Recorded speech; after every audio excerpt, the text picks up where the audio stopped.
ګرانو کتونکو السلام علیکم. زه محمد سلمان همدرد د حق غږ پښتو چینل خبري لنډیز کې ستاسو کوربه اوس تاسو پام را اړوم د مهمو خبرونو لنډیز ته. یو پخوانی برطانوي جنرال لارډ ریچارډز د افغانستان په اړه د امریکا په تګلارنې وکړه ده او لومړی وزیر بوریس جانسن باندې غږ کړی دی چې ژر د افغانستان لپاره ستراتیژي جوړه کړي څو دا هیواد د لویدیځ تر ماتې وروسته د ترهګرو پر خوندیتوب په ډلځایي بدل نشي. د ریلیف ویبپاڼې په نامه ملګرو ملتونو د بشر دوستانه چارو د همغږۍ انلاین خپرولې ویلي چې د افغانان یوازې نشي پرېښودلی دغې خپرونې له نړیوالې ټولنې غوښتنه کړې ده چې باید افغانستان کې له لوږې او بېوزلۍ سره د مخ لکونه افغانان لاسنیوی وکړي. د هلمند په مرکز لښکرګاه کې د بیټون سیمه کې پر یو خصوصي روغتون هوایي برید شوی دی.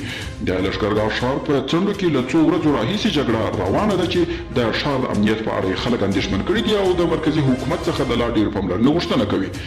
او د پاکستان د پوځ مشر قمر جاوید باجوا وایي د افغانستان د ستونزې یوازینۍ حل لاره سیاسي جوړجاړی دی. باجوا د افغان رسنیو له استازو سره خبرو کې ویلي چې اوس د دې وخت را رسېدلی دی چې د سولې لپاره کار وشي او کابل اسلام آباد نور د یو بل د ملامتولو لوبې پرېږدي.